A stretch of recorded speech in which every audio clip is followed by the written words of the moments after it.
Hello, Jackets fans, and welcome to Boom and Gloom, a Columbus Blue Jackets fan podcast where I discuss the good and the bad, or as I call it, the boom and the gloom of CBJ hockey. I'm your host, Anthony. I go by Whaler Jacket in the social media world, and I am North America's longest suffering hockey fan. First a Whalers fan, and now a Jackets fan. No one out there has suffered as long or as much as I have, with regard to hockey, of course. I like to think that it kind of gives me a bit of a unique perspective when it comes to watching and analyzing hockey, because I've just about seen it all, and it has given me a pretty darn pessimistic attitude when it comes to my outlook on my favorite hockey team. Anyway, before I begin, I should also state as a bit of a reminder that I'm not an expert. I'm not an expert on hockey, the NHL, or the Blue Jackets. And I don't pretend to be. I just like talking about the Jackets, and I don't have many opportunities to do so. So this podcast serves as kind of an outlet for me. I don't have sponsors or ads, and I don't beg for followers, subscribers, or likes.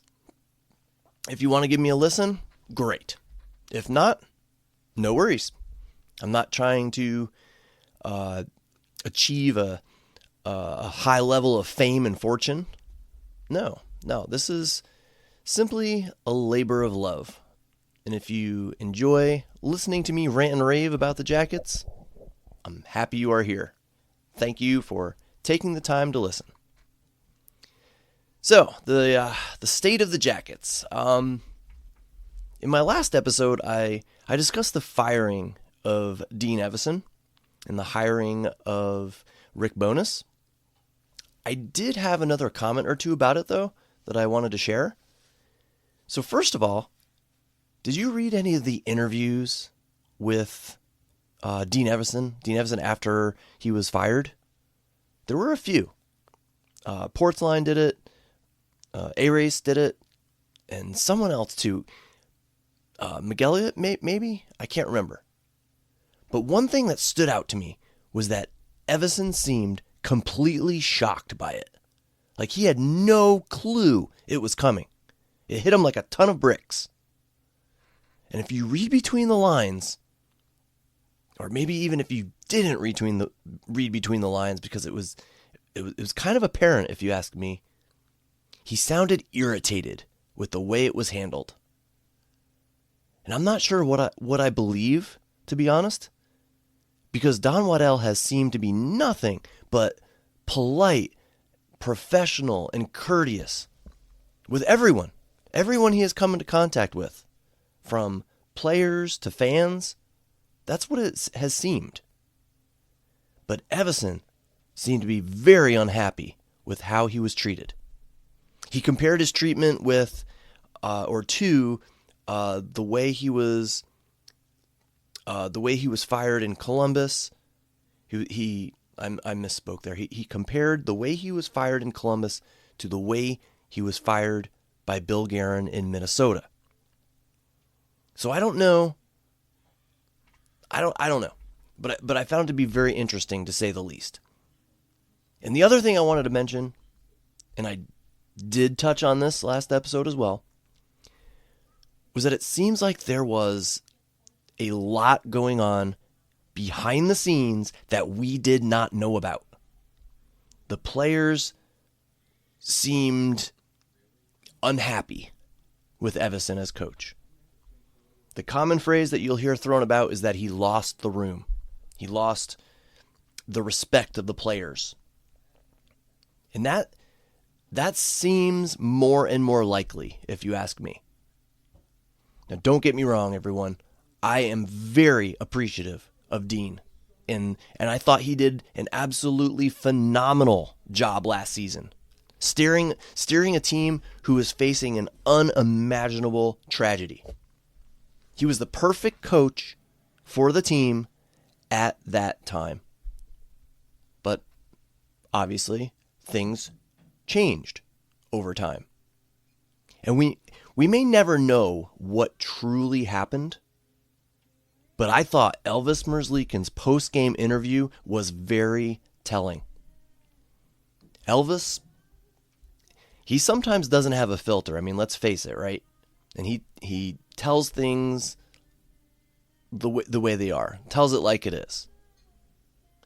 Without any thought of being like politically or professionally correct. When Jody Shelley asked him what changed, and this was after a win, he said, very matter-of-factly, 2 words. He said, new coach. And he said it twice. New coach. Emphatically. And then, Yegor Chinnikov, over in Pittsburgh, upon hearing the news of the firing, said that he was not surprised. And granted, his opinion on the coach and the organization had been soured beyond repair. But I still found it telling that 2 players voiced such curt or strong opinions. I remember when Ken Hitchcock was fired, Rick Nash publicly said that he was unhappy with the decision. And other players just kind of seemed like, not that they were, angry, but they were surprised. They were surprised by the decision. But I did not get that sense this time. I didn't even see it hinted at by any of the players. There was no indication to me whatsoever that any players were upset with this change. So I firmly believe that something just went sour with Dean Evason. And it reached the point of no return. Just fractured beyond repair. And so Don Waddell was forced to act. And the Rick Bowness era has begun. Before I go any further, guys, I do have to say that this is not a professional podcast at all. Like, not at all. I'm sitting here with a $100 microphone from Amazon in front of my home computer, which is located in my home office, which is located right next to our family room. And right now, my wife seems to be watching TV at a very high volume, so I apologize if that is coming through. But anyway, the Rick Bowness era, it has begun well, I might say. At this moment, as I prepare this podcast episode, do this recording, the Jackets have won 5 of 6 under Rick Bowness. So because of this, I did something I had not done since probably October. And I'm not exaggerating here. I have not done this in months. I checked the standings.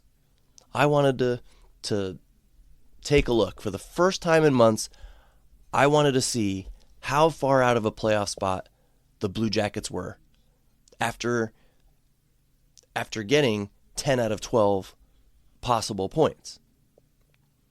And unfortunately, it was just as I feared.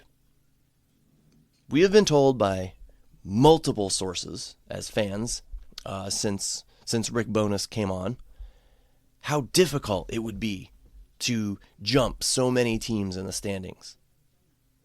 So they get 10 out of 12 points, winning 5 out of 6 games, and the Jackets jumped 1 team.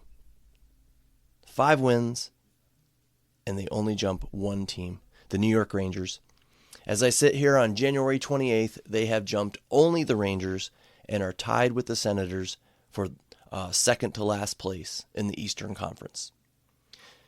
So all those people who said it was going to be extremely difficult, an extremely difficult uphill climb for the Jackets to get back into the thick of it, they were 100% correct. At this point, if the Jackets are hoping to make the playoffs, and let's face it, they still are hoping, They should be focusing more on catching the top 3 teams in the Metro, the Hurricanes, the Penguins, and the Islanders. Should the team beat the Flyers tonight, okay, I'm recording this about an hour before game time. If they beat the Flyers tonight, they could be 4 points out of third place, but still 8 points out of the last wild card spot due to just how competitive the Atlantic Division is. But in my opinion, they shouldn't be trying to catch anyone. They shouldn't be focused on the standings at all. What they should be focusing on is just simply winning. Win, win, win. Win as often as you can, and then, if you get closer to a playoff position, well, then you can start a little standings watching. But for right now, the Jackets should not be worried about where they are in the standings. Just get as many points as possible, and that's it. Now, before I move on, I have to say something. I just caught myself here. I was just thinking to myself as I was saying all that, talking about the Metro standings and how the Penguins are in second place. Oh my gosh, does this irritate me? The Penguins, they should be taking a step back. I mean, how are they still doing this? It drives me nuts. Last year I felt the same way about the Capitals. It's like their window's done. They were supposed to be stepping back, and the Blue Jackets were stepping forward. But here they are, just hanging around again in the top 3. Gosh, it drives me nuts. All right, anyway, if the Jackets truly expect to make it to the playoffs this season, this is just my opinion here, they need to win 3 out of every 4 games, on average, moving forward. There, unfortunately, is not a large margin of error, okay? And their next 5 games are not going to be easy games, but they are very winnable games. 2 against Chicago, 1 against St. Louis, 1 against Philadelphia, of course, tonight, and 1 against New Jersey. And they better be ticked off when they play New Jersey after gifting them a victory last time. Dominated the first 2 periods and then just let it go down the drain in a matter of a few minutes in the third. They need to remember that and use it as motivation when they take on the Devils in New Jersey. And that will bring them to the Olympic break. Okay? And if the Jackets head into the break winning 4 of those 5 games, I think it will go a long way in terms of their confidence coming back from the break. But as I said earlier, I'm a pessimist, and I see the Jackets going 3-2 in those games, if I had to predict. Just knowing the Jackets, knowing their history, I'm predicting 3-2, unfortunately. But I also will say that I'm never afraid to admit when I'm wrong. I would love to be wrong here and eat plenty of crow. So that brings me to my next topic, which is a topic I talk about all the time. And that is, where is this season headed? What should the Jackets do at the deadline? Obviously, my opinion can easily change depending on how the team performs. They can go on a run and pleasantly surprise me, for sure. But right now, I am sticking with the Whaler Jacket patented pessimistic Jackets view. If you go back and listen to my season preview episode, the Jackets right now are trending towards being exactly where I said they would be. A team that is close, but not quite there yet. My prediction at the start of the season was that the Jackets would not make the playoffs. And I probably made other Jackets fans angry, but I'm a realist. And realistically, I didn't think they would make it. I think they had a fantastic, surprising year last year. But now things have settled and they've come back down to earth. Now, I predicted they would be fairly close, but ultimately not make it. And again, as of right this moment, it seems that they appear to be on track to making my prediction correct. But remember, guys, I am a fan, all right? I am a fan just like you, and I would love to see them make the playoffs. I mean, what fan wouldn't? You know, I'm no fan is going to actively cheer for their fan to lose. I mean, I guess there's some circumstances, but for the most part, we want our teams to win. But I'm a realist, and I have been through 40 years of hockey pain with the Jackets and Whalers. I would know a different team if I saw one, and this team, this Blue Jackets team, is not different. This is the same old Blue Jackets team that is apparently just constantly mired in mediocrity, unable to take that extra step forward. Now, there's a chance still that they get there this season, and that's fine. But I go back to my usual question. Is it better for the Jackets to make the playoffs this season, knowing they will not go very far, probably lose in the first round if we're being honest, and then end up missing out on higher draft picks? Or would it be better for them to miss the playoffs completely, sell off a few players at the deadline, acquire some assets, and try again next year? And I know we are all sick of that second option. We are tired of waiting for next season. It sucks. And it is only getting more and more frustrating every season. But hear me out, guys, okay? I still think it's the better play. If the Jackets make the playoffs, do you honestly see them as a threat to actually win the Stanley Cup? I certainly do not. I look at teams like the Avalanche, the Lightning, the Hurricanes. Do you really see the Jackets on that level? Like beating teams of that caliber in the playoffs? Realistically? I hope you agree with me that they are just not a Stanley Cup contending team. So with that in mind, we have to step back and ask ourselves, does the value of just making the playoffs and not going very far, okay, just making the playoffs, does it outweigh the value of having better draft picks and assets acquired at the trade deadline?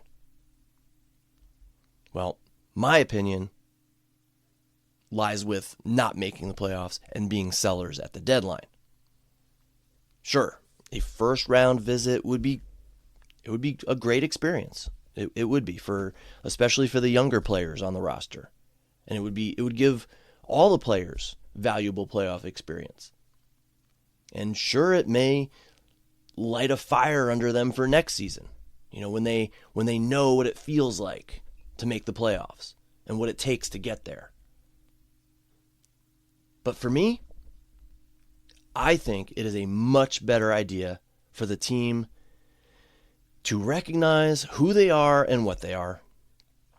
And that is, they are a team still building, okay? They are still building towards being a cup contender. They're still a ways away. At the deadline, they should sell off assets like Jenner, maybe Coyle, maybe Christensen, maybe Goodbranson. Who else? Maybe Fabro, if you can somehow find a taker. Heck, you know what? Even talk to Severson or Provorov and see if they might want to waive their no trade clause to go to a contending team. You never know. They might just want to do that. And before I say this, okay, before I say this next thing, please remember that David Clarkson's horrible contract was traded twice. Okay? So just remember that when I say this. See if there's a taker for Elvis. Maybe a team with a little bit of desperation. Maybe a team will be desperate enough. But you sell, okay? Sell at the deadline. Get some prospects in return or some draft picks. Assets that you can either use to further develop your team or cash in later and trade for a bigger name over the summer. You can always re-sign Jenner and Coyle again in the offseason. If you really want them back with the team, re-sign them in the offseason. The Jackets did that. They did that with Jeff Sanderson all those years ago. So there's a precedent for it. And the roster spots that become available when you trade these guys away, you bring up players like Pinelli, DBB, James Malatesta, Jordan Dumais, Corson Kuhlmans, and I could never say his name, Svozil. Give them a shot on the big club and just see what they have. You know, they might not have anything, but then you give them a chance on the big stage and evaluate them. You use that time. But my opinion right now is that the Jackets are just not ready. So they should be thinking more about building for next season and stockpiling some talent in their prospect pool. Because I got news for you, okay? This sounds horrible, but I'm going to say it. This team's savior is not in Cleveland right now. Luca Del Belbaluz is not going to make the NHL roster and become Macklin Celebrini. Okay, Luca Pinelli is not going to show up and suddenly become Connor Bedard. And Caden Lindstrom, heck, there is a chance that he may never play in the NHL. There is a chance. We have to admit that.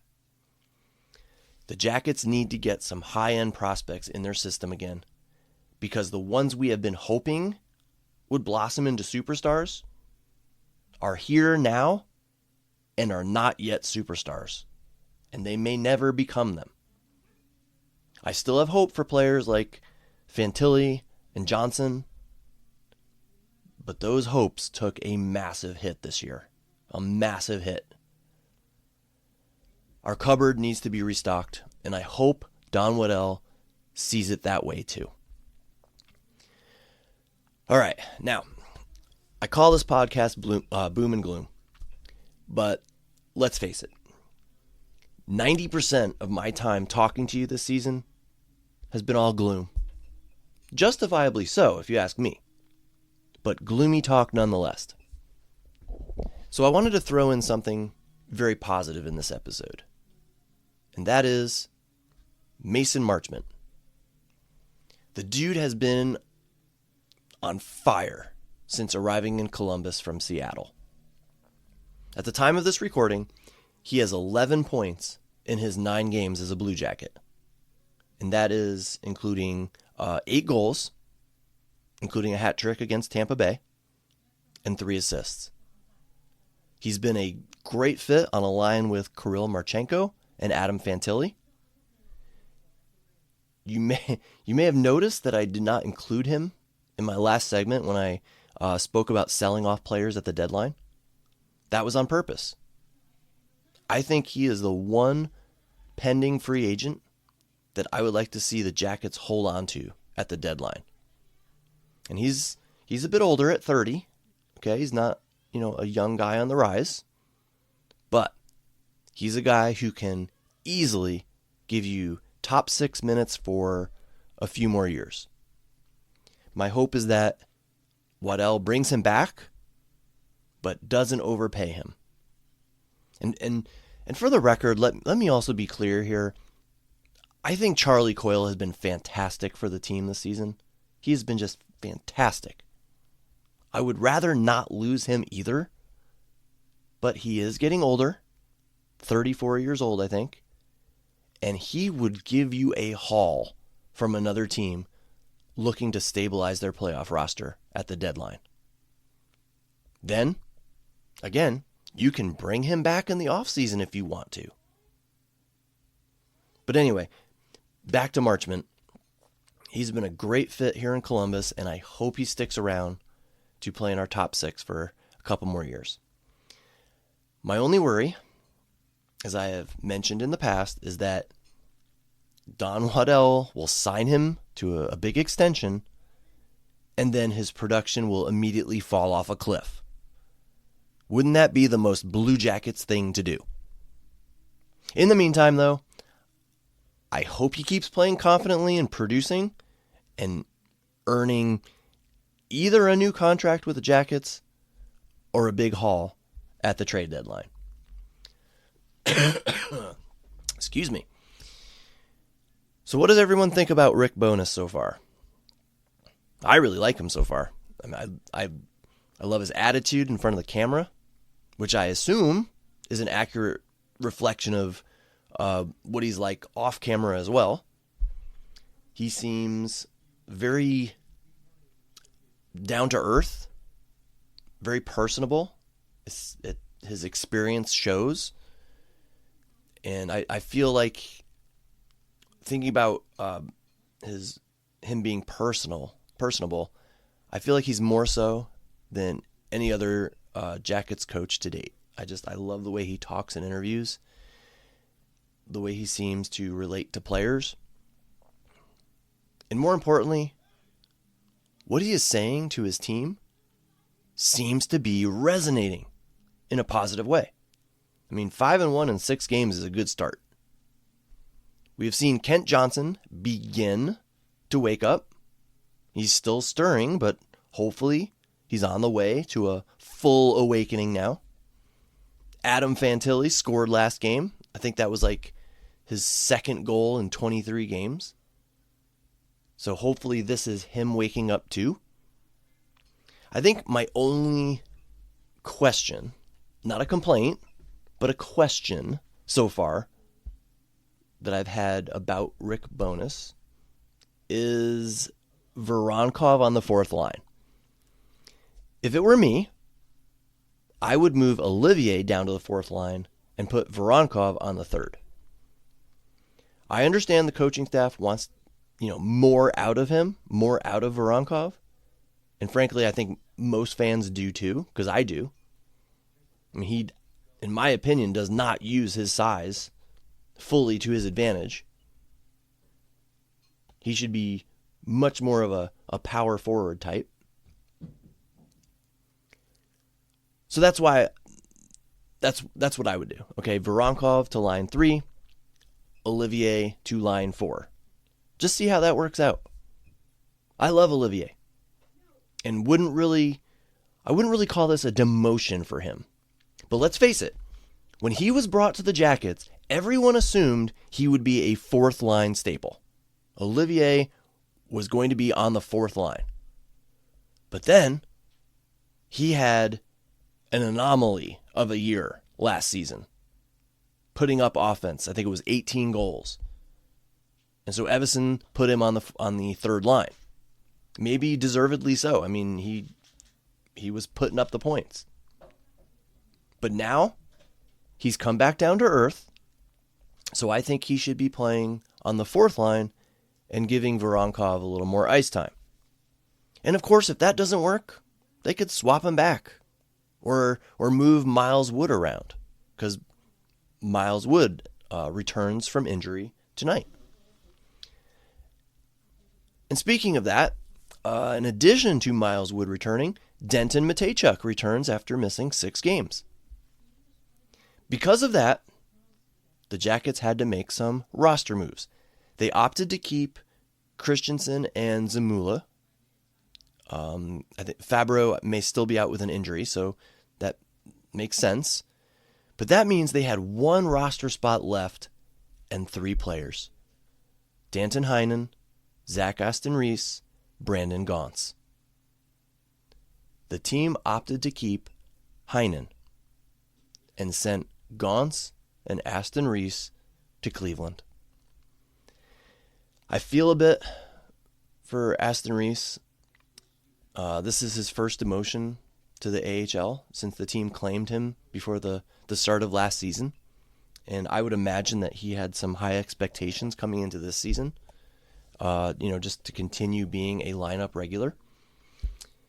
I am surprised they decided to keep Heinen over both Czar and Gauntz. I don't feel like Heinen brings much, if anything, more than Gauntz and Czar. And Gauntz is a center, and I feel like he has played decently, especially in shorthanded situations. In fact, I would rather have Gauntz in the lineup than Isaac Lundestrom. Lundestrom, if I'm being honest here, is quickly becoming the next Wenberg for me. Meaning, because I have to kind of explain how I felt about Wenberg, he's the player I feel offers the least to the Jackets forward group. I read some fan talk on Blue Sky recently, and one person said that Lundestrom is just that kind of player that coaches and other players seem to love for some reason, and fans can't understand.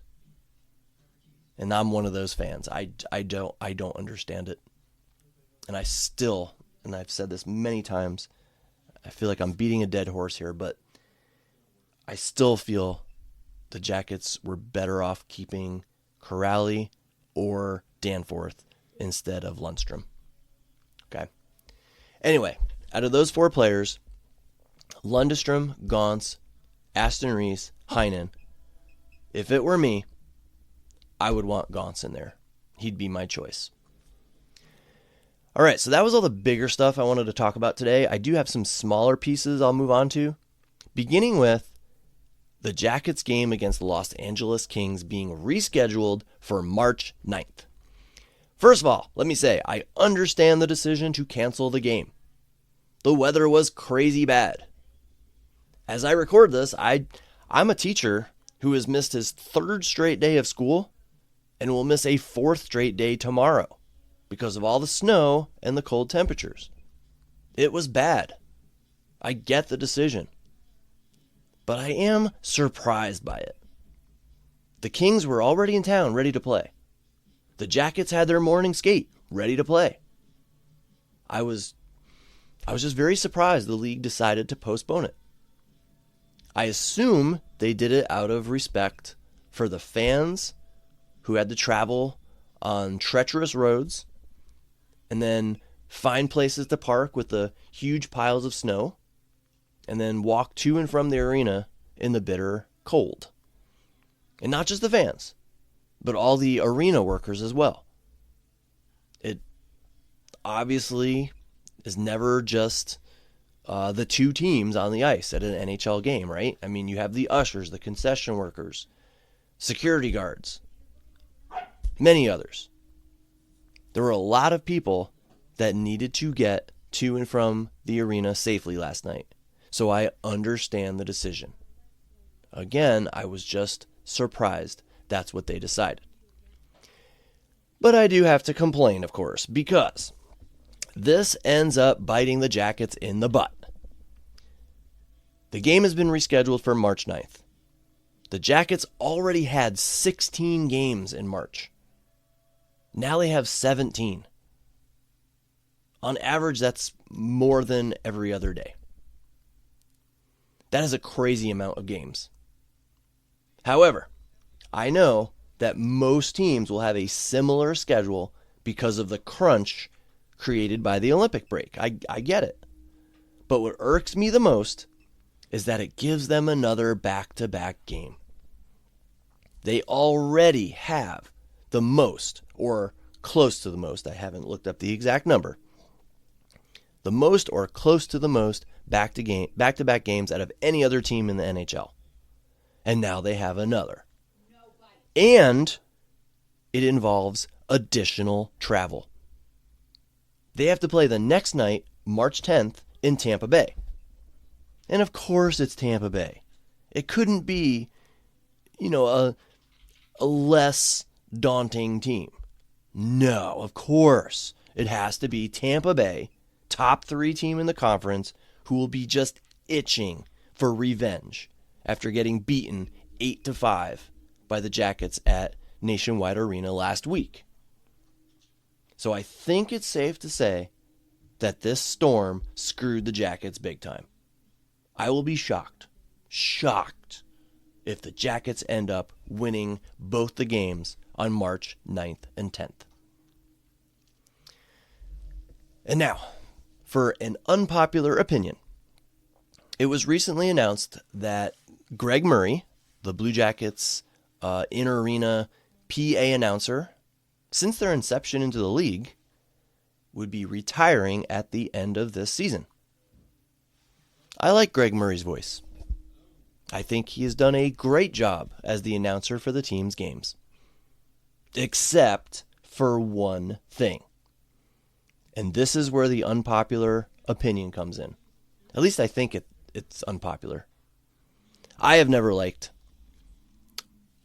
what he says when the Blue Jackets get a power play. For those of you who don't know what I mean, I'm going to give you my horrible, horrible impression. Whenever the Jackets are about to get a power play opportunity, he says in the mic, "Jackets on the power play." I'm sorry, but I have always hated that. And hate is a strong word, but I have really hated that since day one. I think they could have come up with something far better. And I have to admit, I think what makes it sound even worse is that the Jackets seem to always have a horrible power play. So the tone of the announcement, the tone of the way he says it, seems to insinuate good things are coming. They're getting a power play. And they often don't come. You know, it seems to insinuate the Jackets are about to have a significant advantage that they don't often profit from. It's like, you know, heck yeah, we're about to do our power play now. And of course, it is nothing spectacular ever to speak of. So I wish Greg Murray the absolute best, and I thank him for his quarter century of service and for bringing his almost iconic voice to Nationwide Arena every game night. But I hope that with a new announcer comes a new power play announcement. Because again, in my opinion, ours is just so lame. I have lots of ideas for this. I'll share a couple with you. One is something so simple, but in my opinion, infinitely better. Start saying the same announcement, okay? Jackets on the... And then have all the fans shout, "Power play!" Very simple. Jackets on the... And then fans shout, "Power play." Or, I don't like this one as much, but the announcer says, "It's time for a blue." And the fans can shout, "Jackets." And the announcer can shout, "Power." And the fans can shout, "Play." Just something like that.